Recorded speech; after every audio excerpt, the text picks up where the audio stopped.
this is the situation we face at the minute. Something needs to change.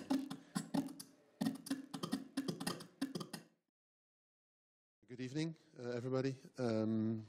Welcome to, at least at ETH, the very last lecture in the series, I Prefer Not To. Very pleased and very honored to receive Finn Williams tonight. We asked him for quite some time and finally worked out, so thank you for being here, Finn.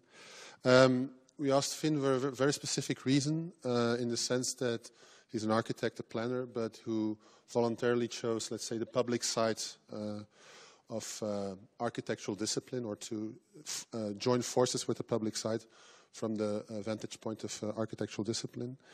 I'm going to shorten your resume to, I think, what are the most crucial bits. In 2009, part of the team of Croydon Council's placemaking. Then moving on to the next level, Greater London Authority, where you were regeneration area manager for the Northwest London, which was, I think, a very interesting practice. Common Office, now public practice, which I understood that we get a kind of first explanation, kind of kickstart explanation later on. So I'm not going to explain public practice as such, but also engaged, I think, let's say, on a more also cultural level as a co-curator of the Venice Biennale British Pavilion, Home Economics, which for sure either you saw or you heard about. Again, I think it's crucial to have Finn in this series. When you look throughout, there's not the poster, throughout all the names, I mean, we voluntarily chose a large diversity of profiles of people, maybe not literally thinking about I prefer not to, because most of the people we invite say, well, I prefer to. Probably you will say also I prefer to. But I think public practice is the missing link. So thank you for being here tonight with us.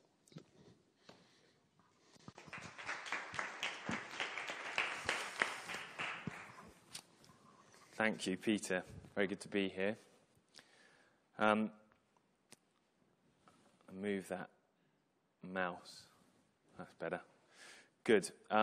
So I graduated in architecture 10 years ago now in London. And London has no shortage of good architectural practices to work for.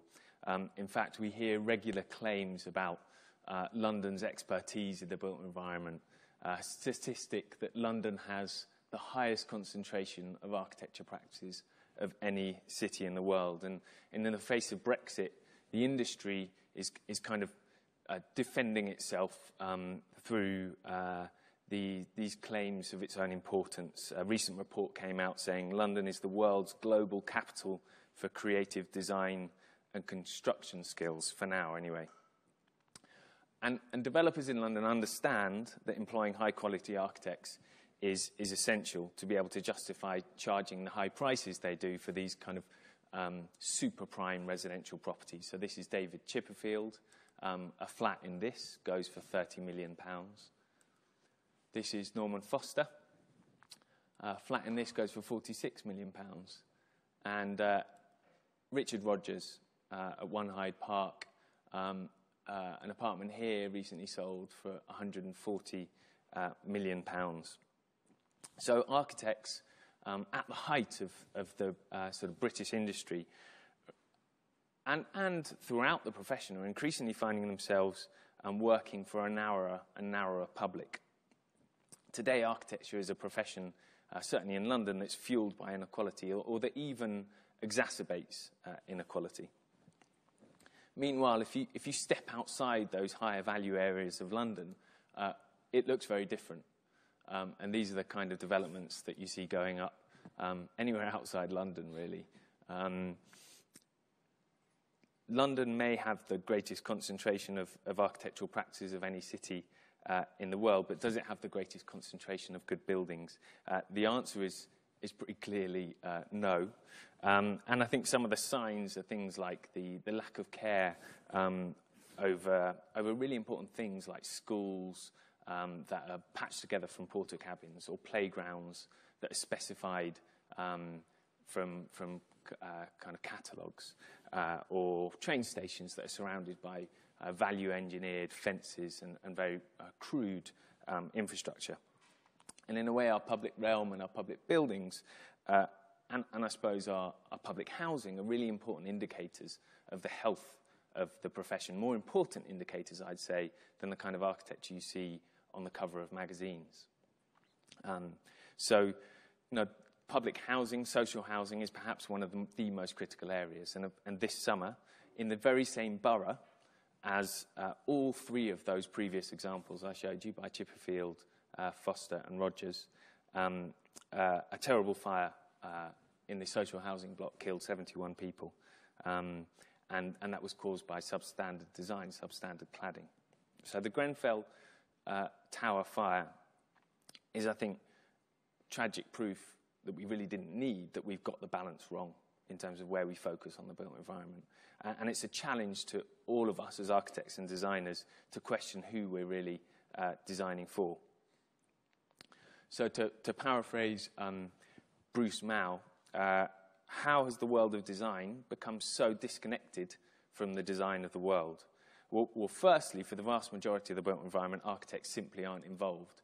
So actually, according to the Royal Institute of British Architects, architects actually only design 6% of new homes in the UK. So last year, that meant over 200,000 homes were built without the input of any architects. Now, I'm not saying that having an architect immediately guarantees it's better quality. In some cases, it's the opposite. But it's quite shocking in a way that the profession has become so marginalised from the vast majority of what we produce, the vast majority of what normal people experience in terms of the city. And even back from when I qualified in architecture, it felt to me like the amazing design talent that was out there amongst my peers, amongst the practices I could join, was invested in far too few places and in far too few projects. It was reaching far too few people. So how could we redistribute that kind of expertise to the places where it really matters, to the places where design can have the most effect? I'd worked for practices like OMA, and I was quite frustrated at trying to find the right answers to what were often the wrong briefs. And it felt to me like a lot of the most important decisions were happening sort of further upstream, earlier on, before the brief was even being written. And to spend all your energy just creating a sort of good-looking design to completely the wrong question felt like something I didn't want to keep on doing, something I'd prefer not to do. And that's why I decided to kind of swim upstream. So if you look at a sort of typical site in London today, the process of what happens on that site is determined through a whole range of players that aren't architects. So what's needed on the site is determined by central government policy, how much of it by the London plan, that's a city-level plan, what uses by the local government, the local municipalities plan, where it is by a process of land assembly, purchasing land, when it happens, that development, through a process of financing by investors, the level of quality of that scheme as a result of what's called a residual land value calculation, so this kind of viability of the site, who that scheme is for, determined by market testing, who designs it by a process of procurement, how big it is by planning appraisals, design constraints through engineering, and then only then, quite far down the process, in general, not always like this, comes the architect. And then, of course, you've still got quantity surveying, doing cost engineering, the actual process of construction. But in that bigger scheme of the kind of life of a development in London, the role of the architect takes up a very small proportion.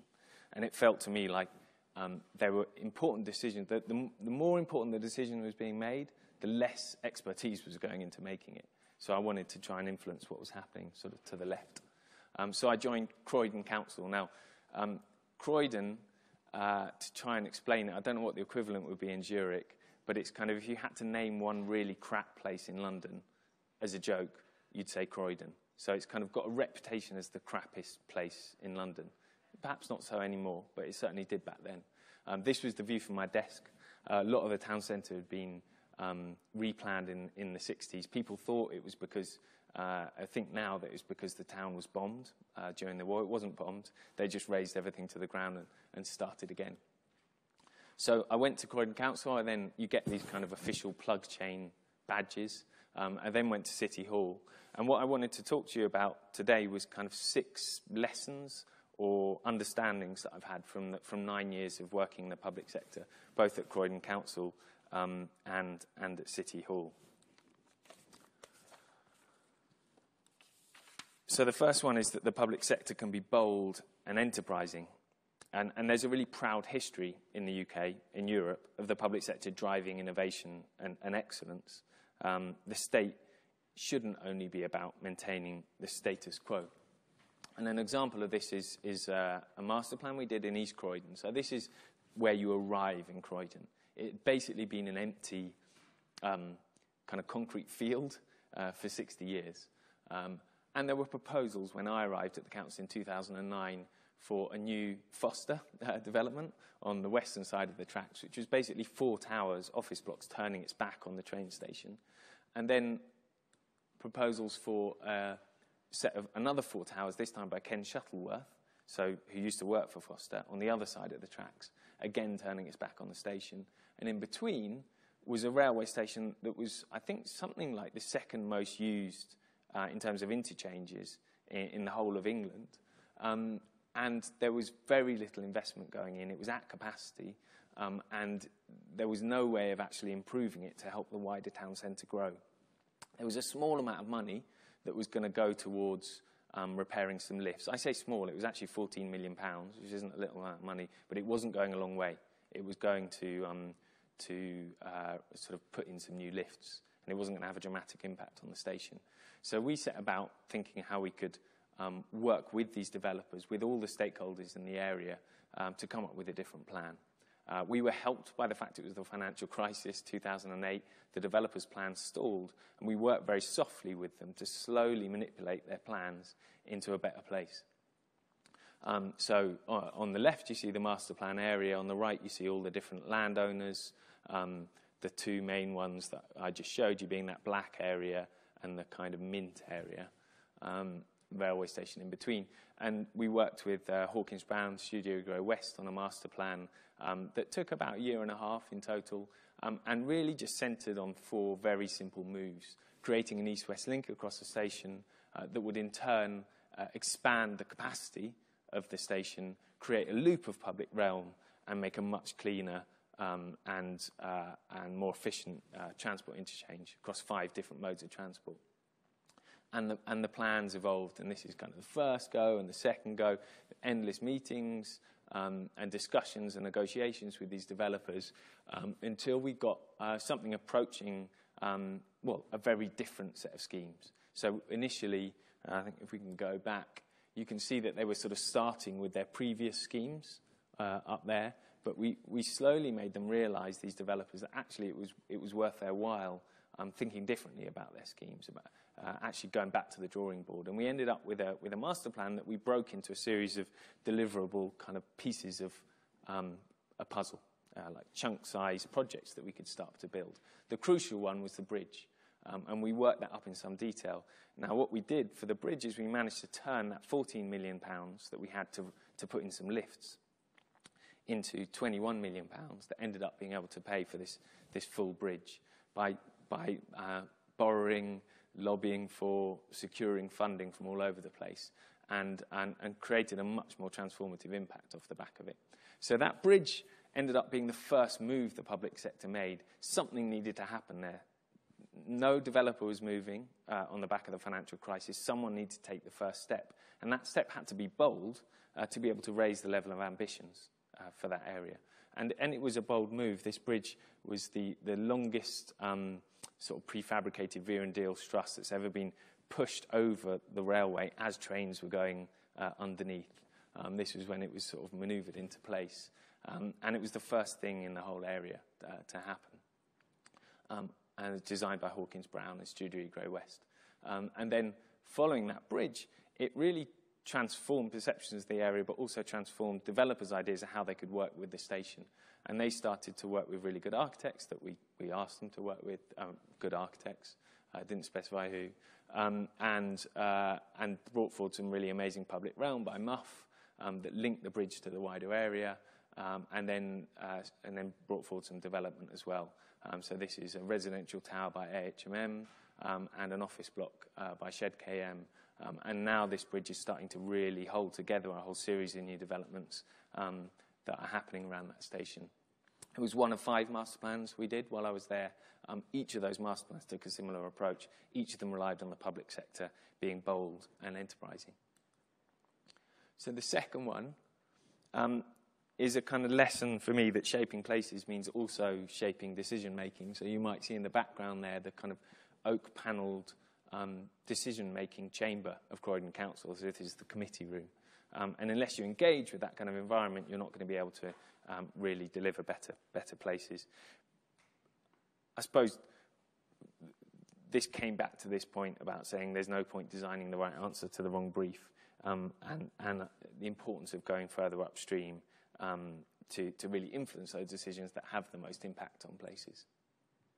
So this is some examples of some of the planning applications that I dealt with when I was at Croydon, which was another part of my job, where developers would come forward with proposals and you have to respond to them. In some cases, the greatest achievements you have as a planner are just making things not happen. And this is perhaps one of them. So this is a proposal by some developers for a residential development to enable the rebuilding of a church. But they were.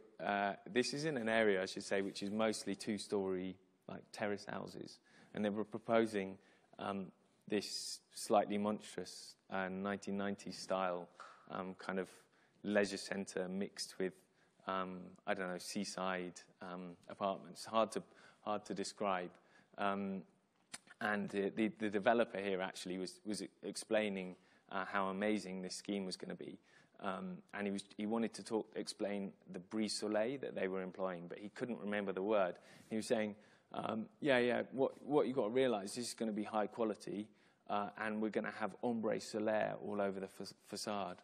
And he'd obviously been on holiday using suntan cream the week before and got his French slightly mixed up. So the problem with this scheme is there was a lot of political pressure to allow it because it was an important development for the town centre. It would help this church to be rebuilt. So my work was really persuading the politicians that this wasn't a good idea. And as someone who has a background in architecture, I was able to show why. So it was 100 units. We were able to show that actually you could accommodate 97 units, which had the same overall impact in terms of viability, in terms of the cost of the scheme and the value of the scheme in a much more efficient form, but one that worked better with the surrounding area and just showed some of the inefficiencies in a very crude way. This is like you're working with PowerPoint and a photocopier. It's basically the tools that I worked with, just to show them the inefficiencies of the scheme as it stood, but also show them the impact, the views that the developer didn't want to show them because they were too worried about how brutal it would look.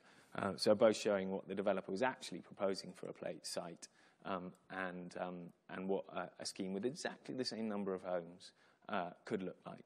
Still significant, but working slightly better. And in fact, since I left, that scheme was refused, that original one, and they went back to the drawing board. And since I left, they've come back with this scheme, which is still really significant in scale, but does feel like it's come a bit of a way since that first proposal for the ombre solaire. This is another example, actually in a neighbouring borough of Sutton, where I helped them out with this planning application. So it was again housing combined with the supermarket, and they were kind of stuck. This was a site for an old gas holders. This is what the developer wanted to do. The politicians didn't want them to do this, but somehow they needed to get this development to work. So I came in, and over a process of probably 2 to 3 months of working sort of very closely with the developers and the architects, we found ways of basically making the whole thing stack up with the same amount of money, the same amount of units, the same program, in a very different way. It was slightly painful process, I have to say. I wasn't exactly working with architects who've been to ETH, put it that way. But this was their first sort of response to the set of comments that I made. And then we worked on that, and it started looking like this. Then we worked on that, and it started looking like this. And then we worked on that, and it started looking like this, and slowly moved it into a position where it might work a bit better. A lot of the fundamental moves we made were just continuing the frontage of the high street, narrowing the highway so it wasn't so much road, creating a public space at the top of the high street, and then sort of force them to think a bit differently about their references for the scheme. That was the existing building on the site. And then eventually got them into a position where they, instead of submitting this, submitted that for the planning application. And in fact, I was back there last week, and they built it. And I'm not saying this is the finest architecture that's been built in London, but I do think it's quite a lot better than what would have been built otherwise. And the council are certainly very happy with it. And it's brought forward a really important set of uses on that site that wouldn't have happened otherwise.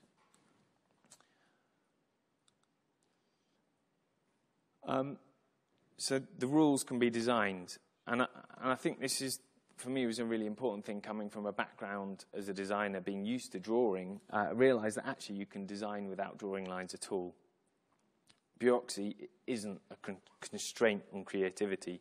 It's actually a field for creativity in its own right. So even things like meeting minutes, procurement processes, legal clauses are all opportunities for better design. So an example of this is the approach we took to our schools. So I mentioned before the number of schools that are kind of built or patched together out of porta cabins. And certainly when I was at Croydon, this was a really big issue. There was a huge growth in the number of children coming into the school system and not enough funding to be able to really provide for that properly through new buildings. So the system was chasing, it was trying to keep up. And the only way of keeping up was building these porta cabins. And as a planning department, we'd receive planning applications that looked like this. Right? So that is the full planning application. There's no nice views or explanations of what it would look like. We just get sent this. And then we realized that this thing had already been built.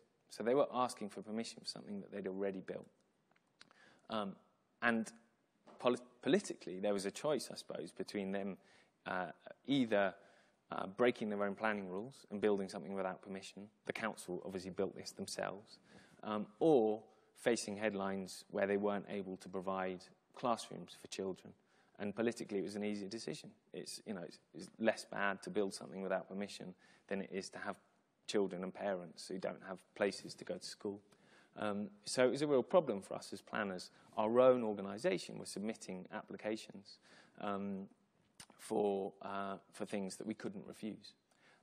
So this was a lesson in, I suppose, how you work upstream, how you actually start to influence. Well, if it has to be a modular building, if it has to be prefabricated, is there some way, if it has to be built that quickly, is there some way we can build better prefabricated modular buildings? And can we work with those rules, the real machinery of who we use to build it, who we use to design it, to get better designers in earlier on in the process? And that's what we did. So we accepted that it was going to have to be a modular building. We accepted that it was going to have to be pretty basic in its form for these kind of temporary interim measures. But we tried to get better designers working with us on better modular buildings. So a different palette of materials and an approach that had some relationship to its context. So this is one of the modular buildings that Doug and Morris designed for us at Virgo Fidelis School. This isn't actually modular.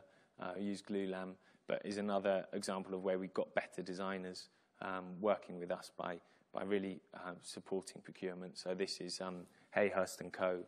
Hayes Primary School, another Doug and Morris scheme, an extension to existing school. And this is Hayhurst & Co. again at Pegasus Academy. And somewhat amazingly, this scheme was actually awarded best school in the world when it was completed, which slightly worries me, the idea that there's no better schools in the whole world than this one. It is a good school, though. And I think and was really due to us being able to create the right conditions for good designers to come in and produce a good piece of architecture. This is actually a library by fat architects, but the same point. It's us using our power as an organisation that procures designers to make sure we're getting good people in early on in the process.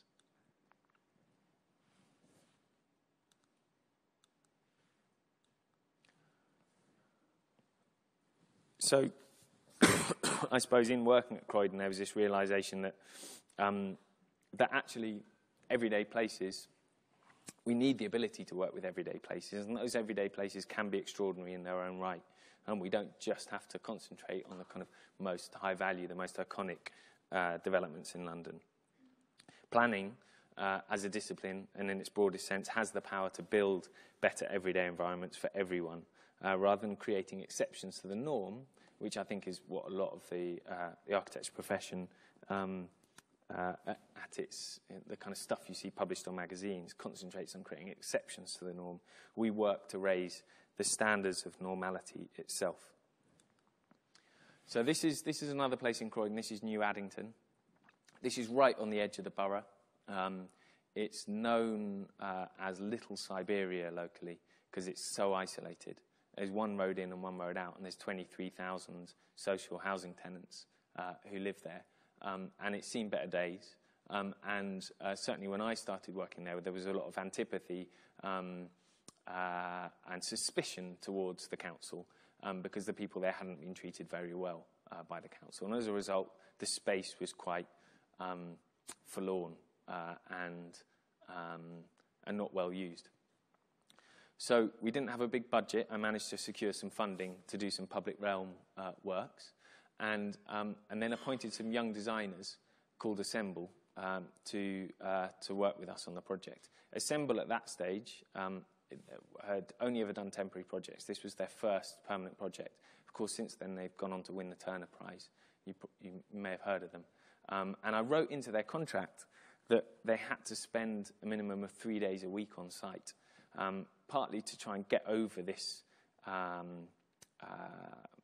suppose, this distrust from the local community of the council and of sending fancy designers in to somehow fix things. Assemble, being Assemble, ended up living on site pretty much in a former toilet block, and that was converted into a community centre. And one of the first things they did was work with all of the community groups in the area to find out what was really going on. This was a very ordinary place, but they found all the really extraordinary things that were going on there, from kind of tea dances to gym workouts to church pop-in sessions.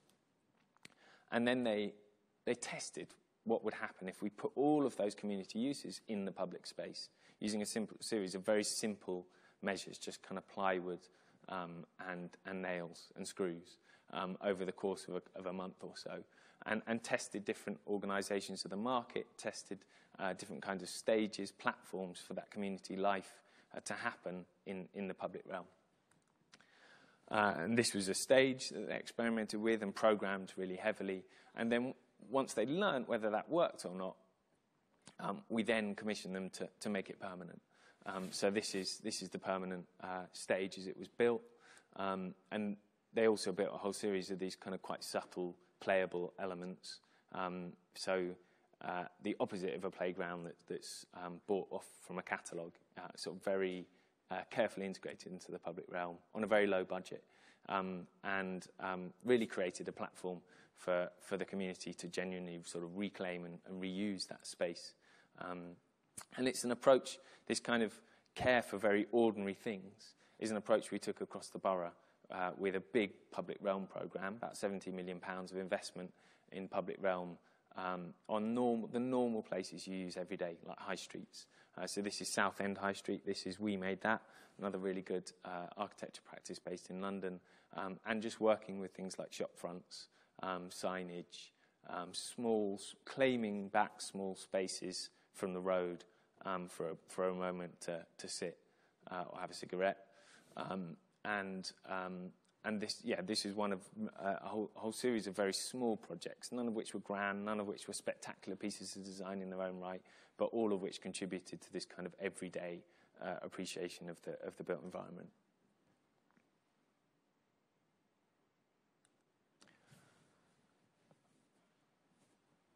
Good planning creates new opportunities. So the job of the planner has to be about more than just saying yes or no. And in Britain, certainly, there's an idea that planning is really just a process of development control, whether you refuse things or whether you approve it. But good planning needs to go beyond that. It needs to create the conditions for change that wouldn't have happened otherwise. And my old boss, Rem Koolhaas, talks a bit about architecture. He's talked about architecture as being about exploiting opportunities, but planning being about creating them. Planning and urban design being about creating them. And that was really something we tried to do across all of our projects and across the town centre in Croydon. So this was a programme about meanwhile use. And the story started in an event that we ran with another really good young design outfit in London called The Decorators. They put on a kind of meanwhile temporary day-long festival in a very underused area of the town centre. And as the project manager for that project, I had to basically get approvals from my own council for putting on the event. So I had to go around the fire department, had to go around the licensing team, I had to go around the kind of safety, police, ambulances, do all of these kind of different forms. It took months. It was really difficult.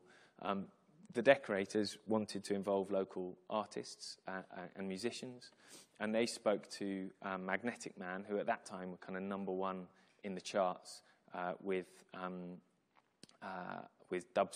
a dubstep hit. I don't know if any of you remember or know dubstep, but back then it was pretty cool. And they're from Croydon. And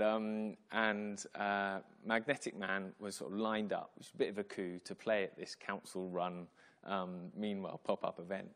And as soon as my colleagues in the police department heard that a dubstep act, like a grime act, was playing at this event, they were like, no, it can't happen. There'll be riots. We need like loads of police vans. And eventually I negotiated them to a position where they'd allow me to make it happen, just so long as I didn't advertise the event, so no one would come along.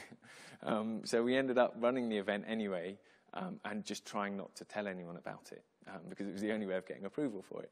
And just after I'd had that meeting, Scream, who's one of the biggest sort of dubstep artists in the UK, tweeted about this event to 15,000 followers. And for the next few days, I had this sort of, I was pretty worried that I was going to have a riot on my hands. In the end, it all went very smoothly. Everyone was very happy. Although I have to say, the idea of Magnetic Man or Grime or Dubstep Act playing at a council-run event did seem slightly incongruous. And it probably wasn't the best gig they've ever played. And what it taught me, I suppose, was that as a council, we really shouldn't be organising these events ourselves. Firstly, it was really difficult. Secondly, the very moment that a council sort of commissions a grime artist to play at one of their events is probably the moment that dubstep and grime died, or dubstep died in that way. That's not what councils are for. We should be creating the conditions for other people to run those events. So what it made me realise is that actually what we needed to do was not commission more of these things, but actually change the approvals process. Create opportunities for other people to put on events like this, and make it simpler for them to do that. So we worked again with We Made That to set up a website that basically streamlined all of those different approval processes into one really simple, easy to navigate map, I suppose, or roadmap to putting on an event. So how to plan your event, examples of business plans, templates, really useful like forms. This doesn't seem to be working. See if I can change it on this. Yeah, here we go. And sort of meanwhile leases. So we basically made the code of running an event open. and we made it much easier for people to do that. And as a result, we had a lot more interesting events than if we'd put them all on ourselves. And there's a sort of process through the website of how you can add your own project and event. So things like cricket nets that were built as a meanwhile use in that development, actually, that I showed you at the beginning beside East Croydon Station. These cricket nets were run with Cricket for Change, which is a local charity who work with asylum seekers who are going to the UK Borders Agency just behind those buildings. And they were used by the asylum seekers, but also by, what's happening here, but also by, there we go, office workers in the office blocks behind. Things like temporary crazy golf courses. This is, again, is in the public realm at that development by East Croydon Station, where each hole was designed by a different local artist. Pop-up indoor food markets, working with local suppliers and producers, and helping people starting up their own food businesses. This is in an empty ground floor of a new development. Events with young Croydoners to discuss the plans for the future of Croydon, and give them a say in what was happening to their area. This was in an empty KFC, former KFC on the High Street. Immersive theatre events in abandoned office blocks. So this is the Secret Cinema, staging Terry Gilliam's Brazil in an abandoned office building in the town centre. An actual cinema. So this is the roof of a car park, multi-storey car park, where for over the summer a whole series of outdoor screenings were held.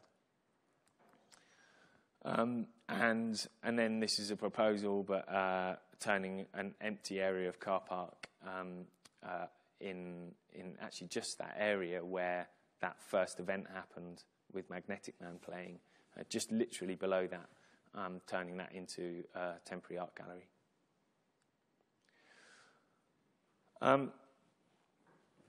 Okay, I think we're on to the final one of these.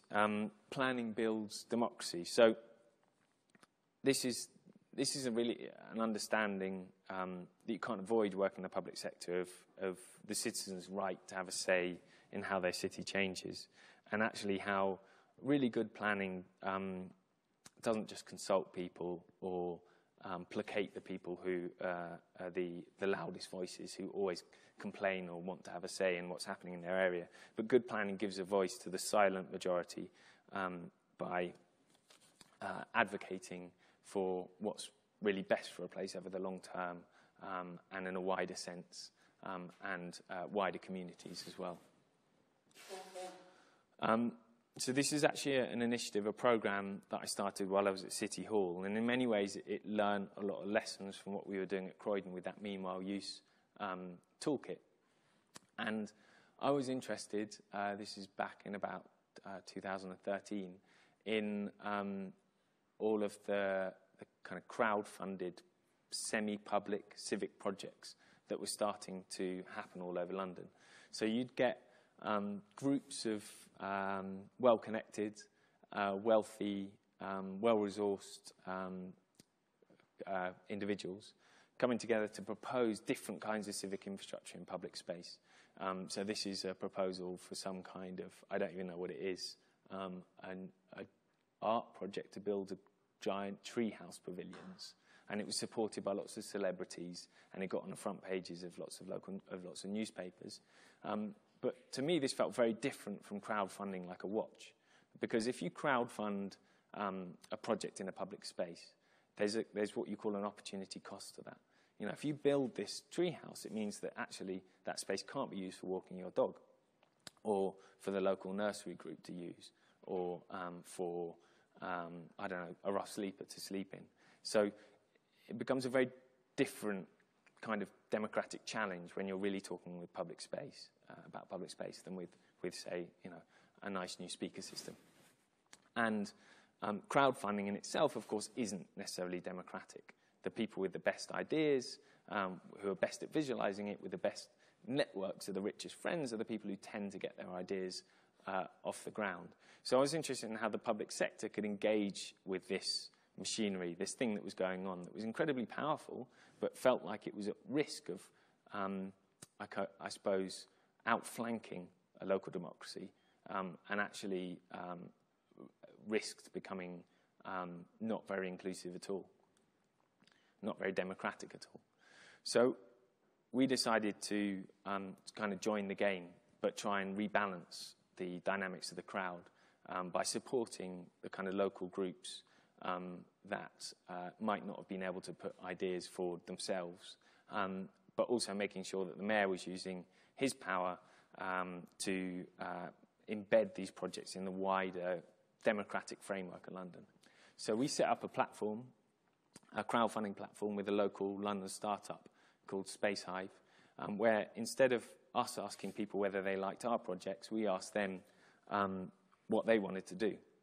And then if they could demonstrate enough support, we'd fund them, part fund them, and then they'd have to crowdfund the rest. So this is what that website looked like a few weeks ago, a month or two ago, actually. And the overall program, so this is a map of the projects that are on the Hive at the minute across London.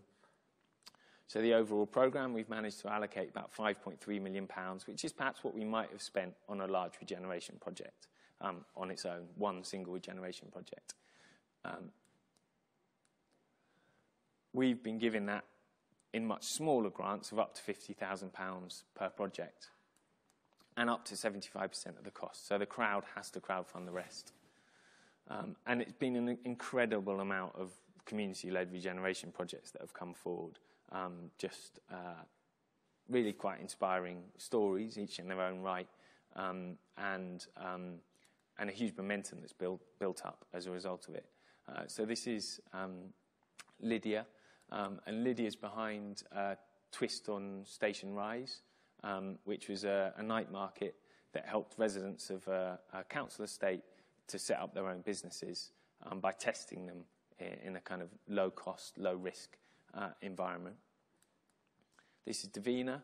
Davina comes from pretty deprived community in Brent, and we've helped her develop this Punch and Juicy marketplace, which is a kind of project to help local kids learn how to grow, but also develop food and sell it. This is Laura, and she's behind a project called the Peckham Coal Line, which is, I suppose, the easy way of describing it, the kind of High Line for South London, but more meaningful in its impact in that it connects to very disconnected communities and has generated a huge amount of local support from across, from across different parts of those communities. So this actually got nearly 1,000 backers, and on the back of just £10,000 from the mayor, ended up raising £75,000. This project's now working its way through the kind of feasibility process, but has also been enshrined in local policy. So it's an example of a sort of grassroots, bottom-up initiative that's actually become part of the top-down planning. So in total, so far, we've backed 82 projects from 269 submissions across London. I say we, this is the GLA. I don't technically work there anymore. But I'll say we for the purposes of this. The mayor's pledged £1.2 million out of that 5.3 million pot so far. So we're only a part of the way through. But the crowd has raised more than that in turn through crowdfunding. And that's local people, but it's also local businesses and actually local authorities as well.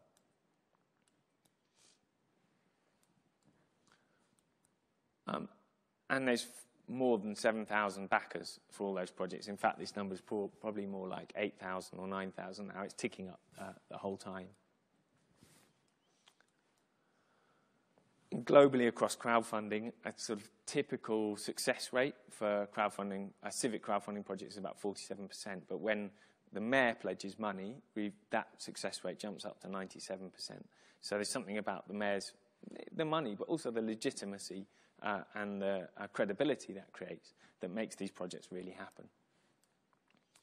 And we've learnt a few really important lessons from this. I suppose that City Hall, the influence of City Hall isn't just the money. Actually, it is the mayor's, having the mayor backing a project creates a huge amount of momentum behind that project and legitimises it and make things happen that wouldn't have happened otherwise.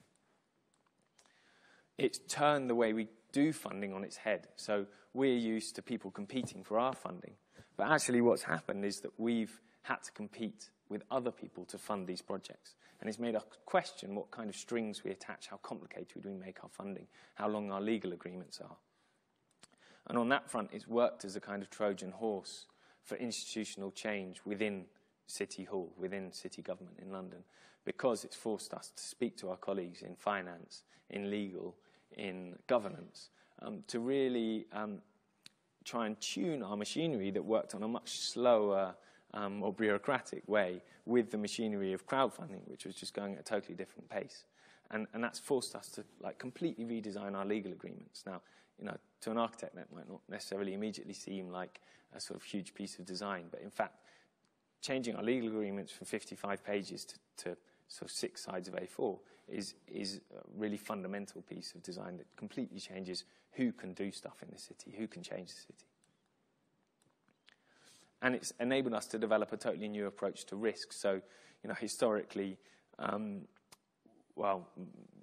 generally, I suppose, city government tries to do as few things as possible to try and make sure those processes, which are quite difficult, are done as efficiently as possible. So we tend to back big projects that are very secure or certain.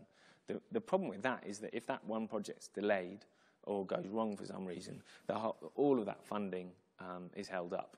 And actually, there's a huge amount of risk that goes with that, even if it seems like a very stable prospect. It also means that government's more afraid to back risky projects.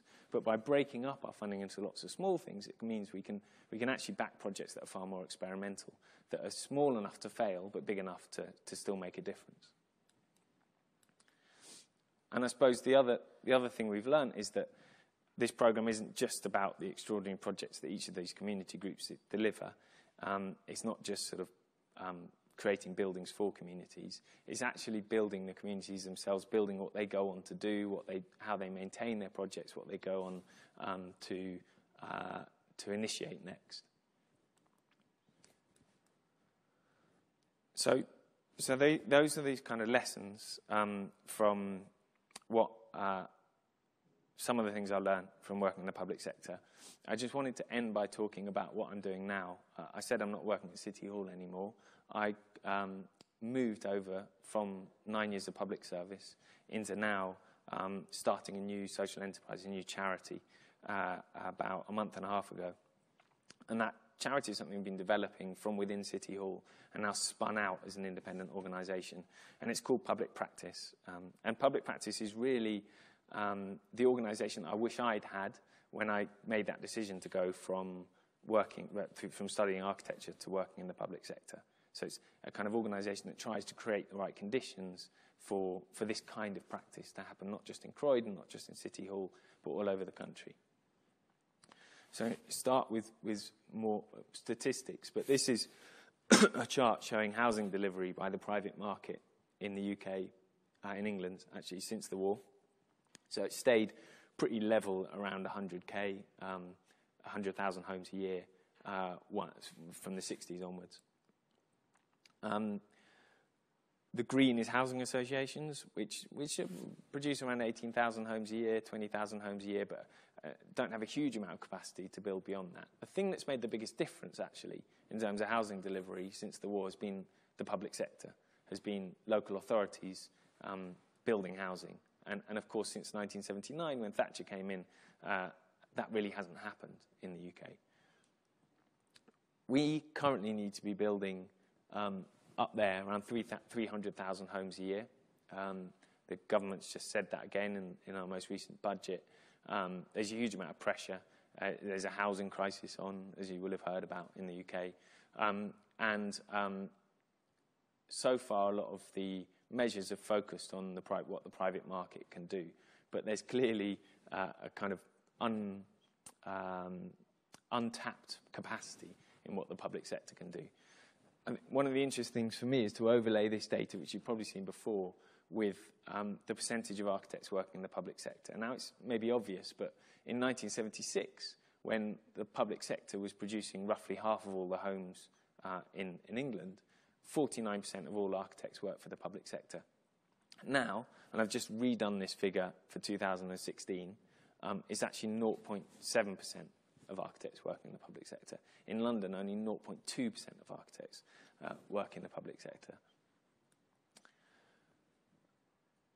And that's partly to do with, very recently, the context of austerity. I say very recently, since around 2010.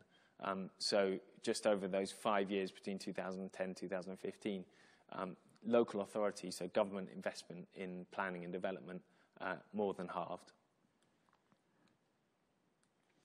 And as a result, nearly half of all local planning authorities have no dedicated in-house design capacity anymore.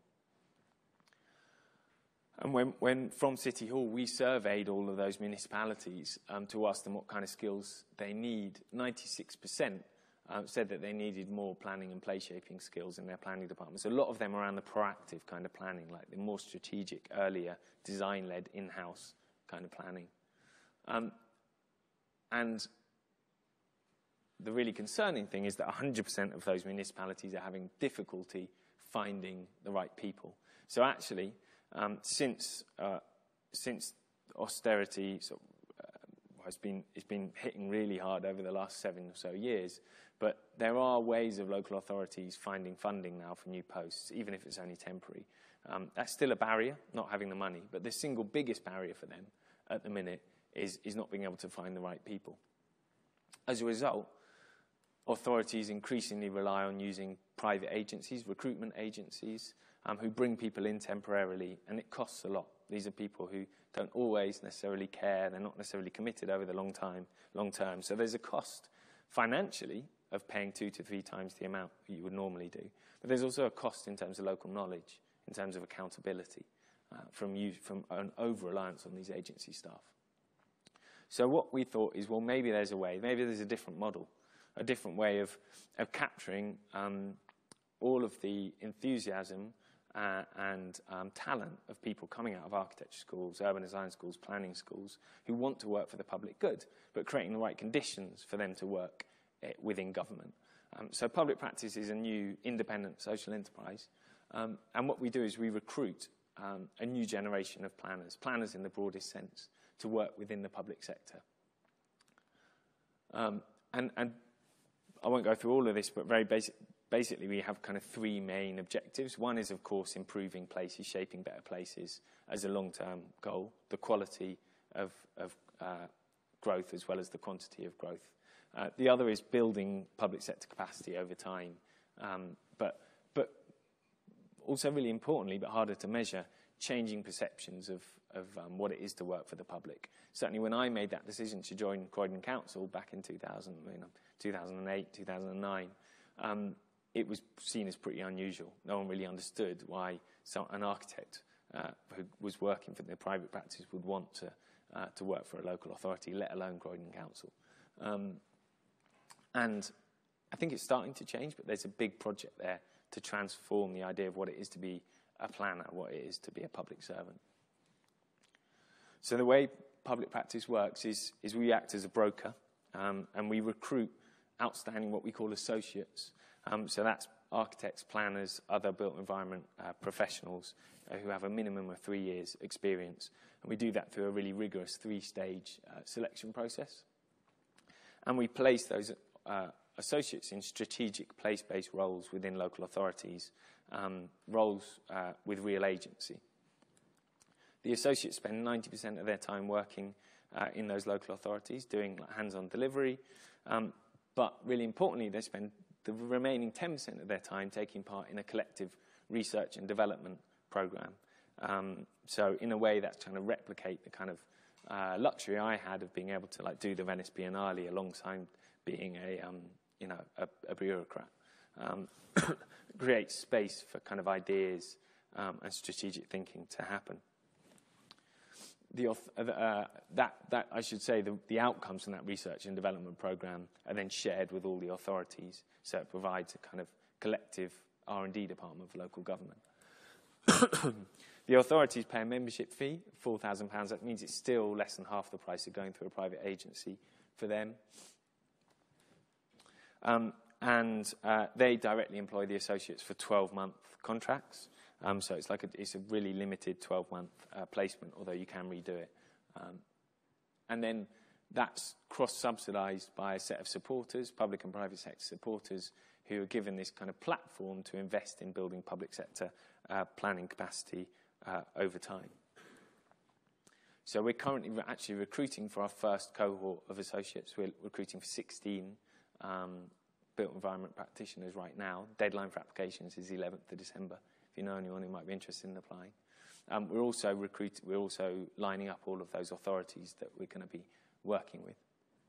And just to run through what we really mean by associates, so yes, it's planners, architects, urban designers, but it's also people who don't fit into any of these categories. It's interdisciplinary built environment practitioners. We're interested in maybe using data analysts or social scientists as well as part of the mix of the cohort.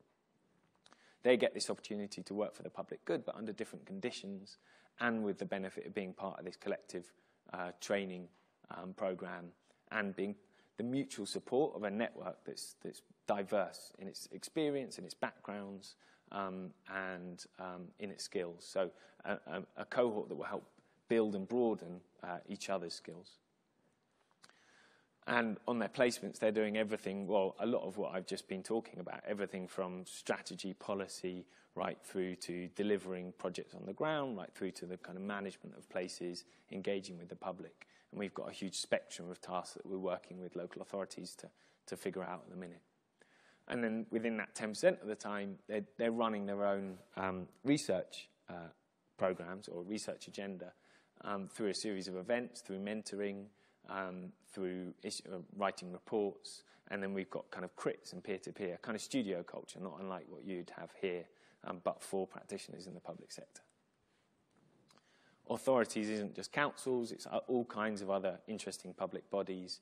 Central government are actually interested in hosting a placement, as are Transport for London, as are City Hall. And they get access to this pool of talent that hadn't thought about working for the public sector before, so it's a new pool of talent. It's quicker and simpler than going through traditional recruitment, which isn't working for them at the minute. And, of course, it's cheaper than going through private agencies, and they get the benefits of being part of this research program.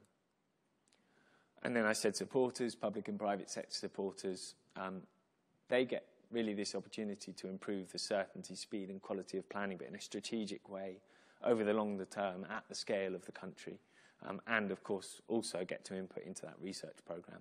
So we've got 6 founding partners, the Mayor of London, Local Government Association, Future Cities Catapult, Berkeley Group, who are a house builder, British Land, commercial developer, and Peabody, who are a housing association. And we're building a team. So at the minute, it's kind of me and my laptop, and one guy's helping me out on a temporary basis, but we're actually just about to appoint 2 more people. We've got a really amazing board that we're building as well.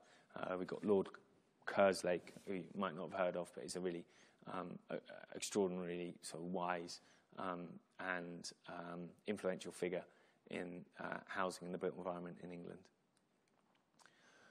And this is the timeline that we're running to at the minute. So that first cohort should be in place by April. So this time next year, we will start to have hopefully evidence of all of those other people doing work a bit like what I've been doing in Croydon. And just to end back on that diagram, this is the situation we face at the minute. Something needs to change. The long-term aim of public practice, and we won't get there straight away, is to flip that diagram. That's it. Thank you.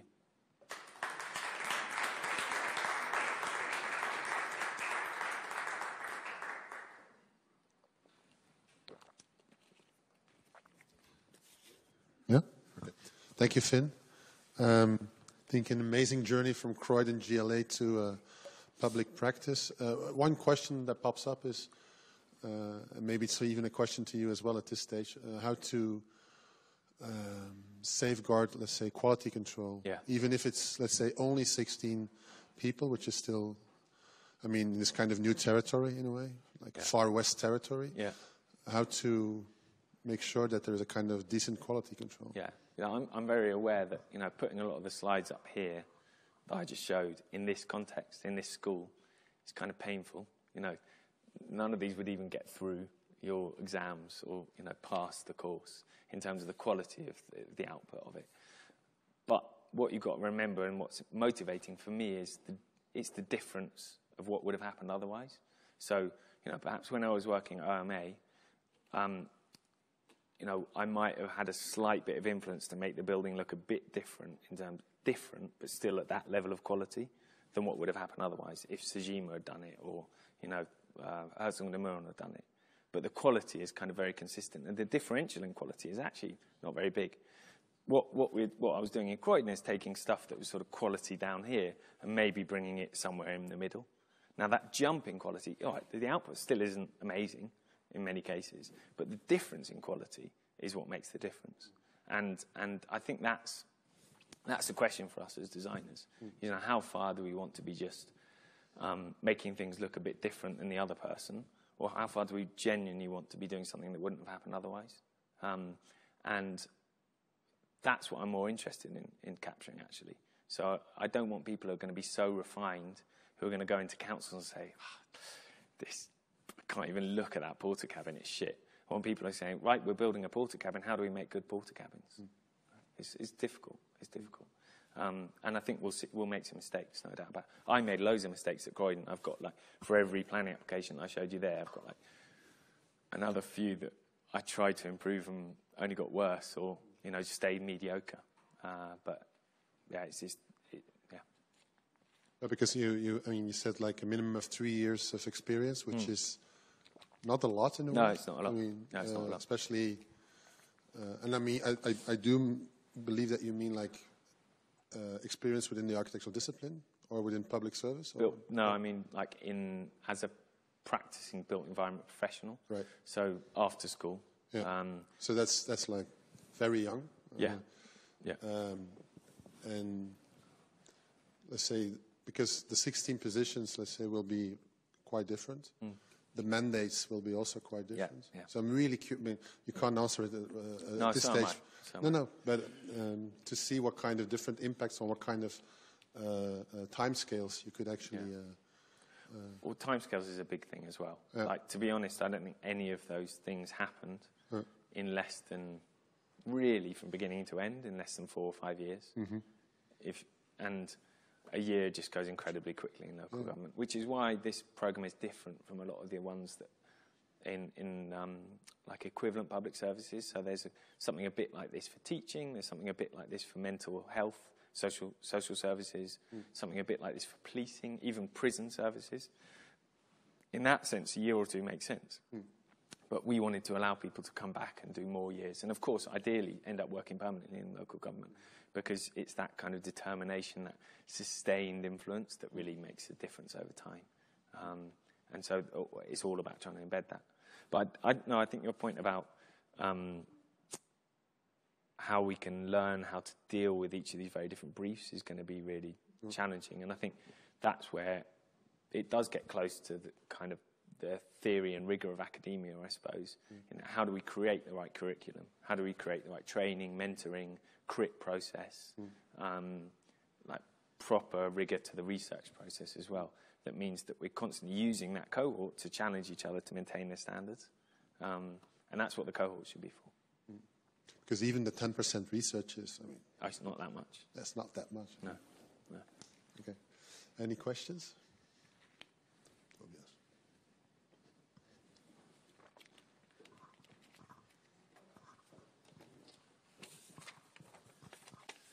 So I'm wondering, when you approach, or a developer approaches you, and you'll have to deal with a lot of challenges with a certain proposal, is there do you have free hands as an architect, and with your both experience and intuition, you would tackle each case differently, or would there be a certain, say, either, a policy guideline or a certain method that you would approach a proposal with? Which proposals are you talking about? I'm just thinking, if a developer comes to Croydon Council with high-rise building that you see a lot of problems with, then what is the process of both consultation with this developer and with kind of the process of improving this building? I would like to understand that process a little better. Okay. So first of all, you're working from a policy framework. That framework exists at a national level. So when I showed that diagram of the river, it's like the far left-hand edge of that. So there's something called the National Planning Policy Framework, which is only 50 pages long. It's like sets out some standards. And in theory, the developer everything it should be doing should be complying with that.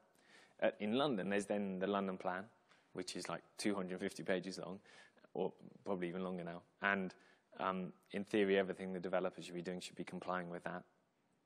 And then there's the local plan as well, which you have more influence over as one of these, working in a council.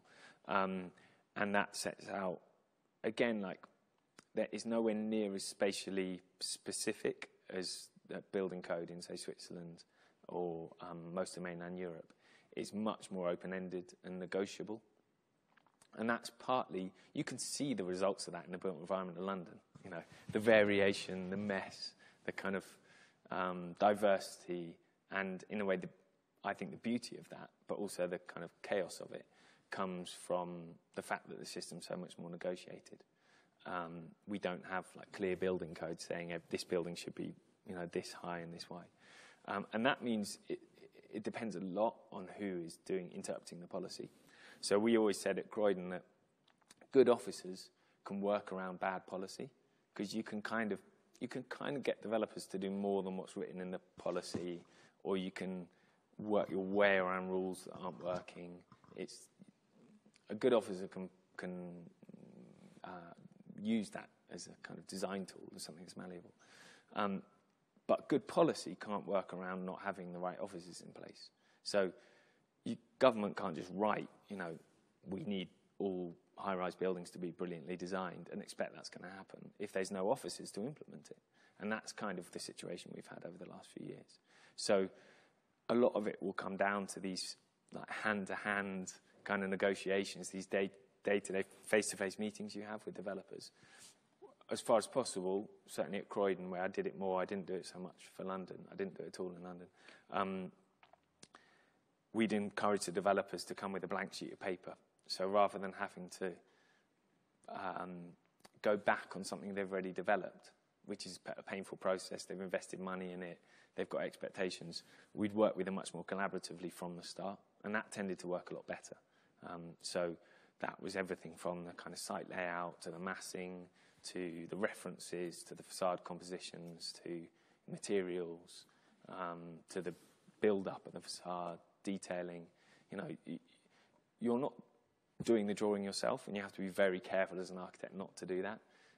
But you're asking the right questions to get the right response from an architect. And where it really works is where you and the architect build up an understanding, and in some cases even team up on the client. So the client might be asking them to build something cheaper or higher or deeper, and you can kind of understand where the architect wants to move, what's right for the site, and you can help them build the right case to their client, and in turn they can draw it up to be better. So it's a kind of imprecise art. There's no science to it.